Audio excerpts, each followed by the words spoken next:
رسول اللہ صلی اللہ علیہ وآلہ وسلم کی سیرت طیبہ کو اگر آپ دیکھیں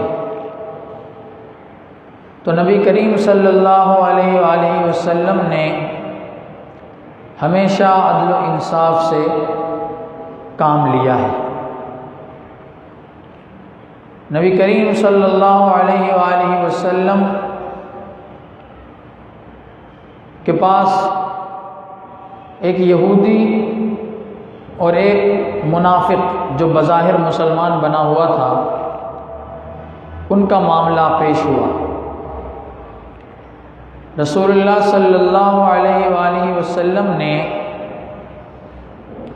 دونوں کے معاملے کو سنا اور یہودی کے حق میں نبی کریم صلی اللہ علیہ وسلم نے فیصلہ دے دیا۔ اب اس منافق نے رسول اللہ صلی اللہ علیہ وسلم کے اس فیصلے کو تسلیم نہیں کیا۔ بظاہر آپ دیکھیں کہ ایک طرف ایک مسلمان ہے اور دوسری طرف ایک یہودی ہے۔ رسول اللہ صلی اللہ علیہ وآلہ وسلم نے یہ نہیں دیکھا کہ جس کے حق میں فیصلہ دے رہا ہوں وہ میرا کلمہ نہیں پڑھتا، اور جس کے خلاف میرا فیصلہ جا رہا ہے وہ کلمہ گو ہے۔ ملت کا تعلق جس کے حق میں فیصلہ دے رہا ہوں اس سے میرا نہیں ہے، جبکہ دوسری طرف جس کے خلاف میں فیصلہ کرنے جا رہا ہوں وہ بظاہر میری ملت کا فرد ہے، میری امت کا ایک شخص ہے۔ نبی کریم صلی اللہ علیہ وآلہ وسلم نے کسی بھی چیز کی پرواہ نہیں فرمائی۔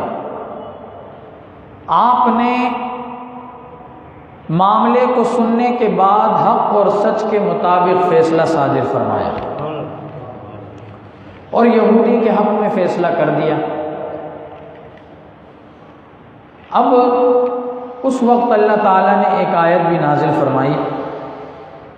فَلَا وَرَبِّكَ لَا يُؤْمِنُونَ حَتَّى يُحَكِّمُوكَ فِي مَا شَجَرَ بَيْنَهُمْ، کہ میرے نبی آپ کے رب کی قسم، لا یؤمنون،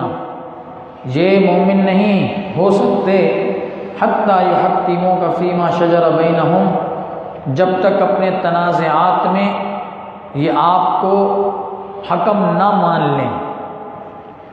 ثم لا يجدوا في انفسهم حرجا مما قضيت ويسلموا تسلیما، اور فرمایا پھر اپنے دل میں آپ کے صادر کردہ فیصلے کے خلاف